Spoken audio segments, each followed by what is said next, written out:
आज हम लोग संस्कृत व्याकरण में पढ़ेंगे वर्णों के उच्चारण स्थान। वर्णों के उच्चारण स्थान मुख्यतः 7 होते हैं।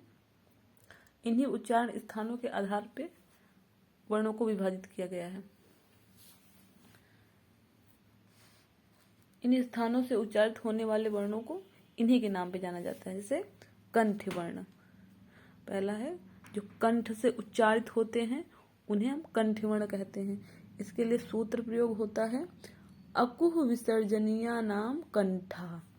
इसमें अकुह विसर्जनीया नाम कंठा, इसमें कौन कौन से वर्ण हैं? इसी सूत्र में सारे वर्ण दिए गए हैं। अ से अ छोटा यानी कि और बड़ा, और कु से का वर्ग के सारे अक्षर, और ह से यह और विसर्ग। इतने वर्ण कहाँ से उच्चारित होते हैं? कंठ से, तो इन्हें हम कंठ वर्ण कहते हैं। दूसरा उच्चारण स्थान है तालु, और तालु से उच्चारित होने वाले वर्णों को तालव्य वर्ण कहते हैं। इसके लिए सूत्र प्रयोग होता है इचु यसाणाम तालु। इचु यसाणाम तालु। ई से छोटी और बड़ी, चु से चावर्ग,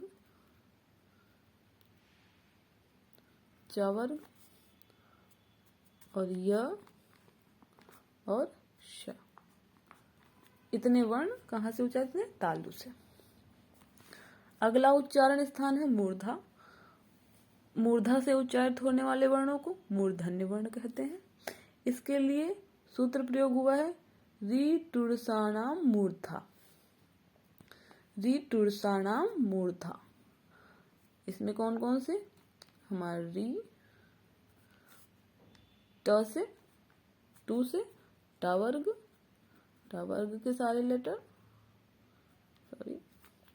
टावर्ग, और र, और ये षटकोण वाली स। इतने वर्ण उच्चारित होते हैं। ये वर्ण कहाँ से उच्चारित होते हैं? मूर्धा से, तो ये मूर्धन्य वर्ण कहलाते हैं। ठीक। अगला है दंत्य वर्ण। दंत्य वर्ण वो वर्ण होते हैं जिनका उच्चारण दांत से किया जाता है, दंत से किया जाता है। इसके लिए सूत्र प्रयोग हुआ है ली तुलसानाम दंता। ली, ली से ली, तू से तावर्ग, लस और ये स। ये वर्ण दांत से उच्चारित होते हैं। अगला है ओष्ठ वर्ण। ओष्ठ वर्ण वो वर्ण होते हैं जिनका उच्चारण ओठ से किया जाता है, यानी कि ओष्ठ से किया जाता है। इसके लिए सूत्र प्रयोग हुआ है उपपद्यमानीयानामोष्ठो। उपपद्यमानीयानामोष्ठो। ऊ से, इसमें देखो सारे वर्ण इन्हीं सूत्र में हैं। ऊ से छोटा ऊ और बड़ा ऊ, पू से पावर्ग, और एक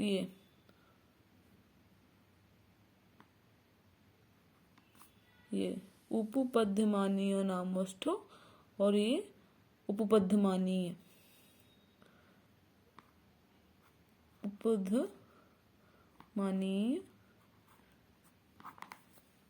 इतने वर्ण कहाँ से उच्चारित होते हैं? ओष्ठ से। अगला उच्चारण स्थान होता है नासिका, और नासिका से उच्चारित होने वाले वर्णों को नासिक के वर्ण कहते हैं।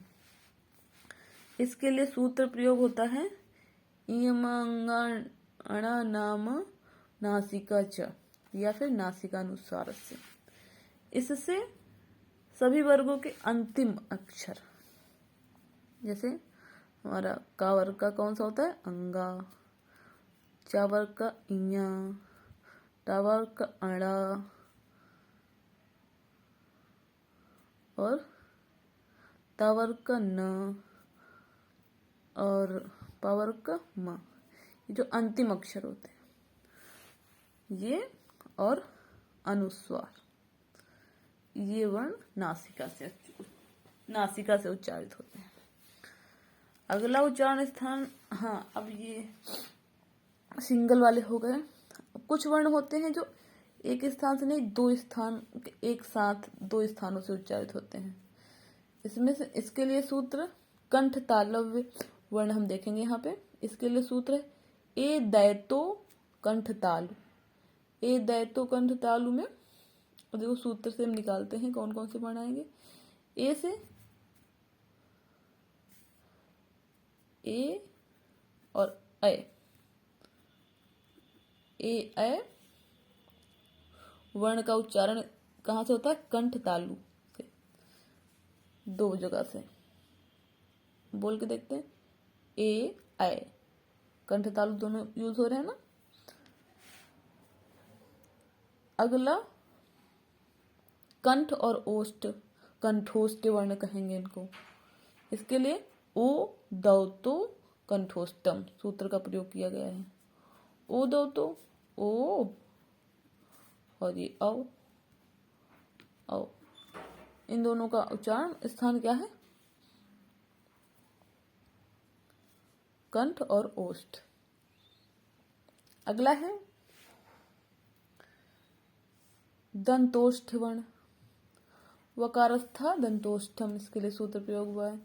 व का उच्चारण स्थान दंत और ओष्ठ है। दांत और ओष्ठ मिल बोल के देखते हैं व।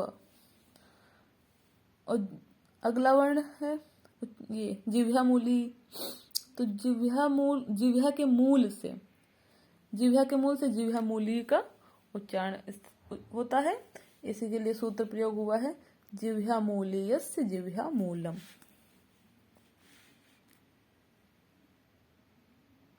थैंक यू दोस्तों। अब यहाँ से आपके वर्णों के उच्चारण स्थान खत्म हो गए।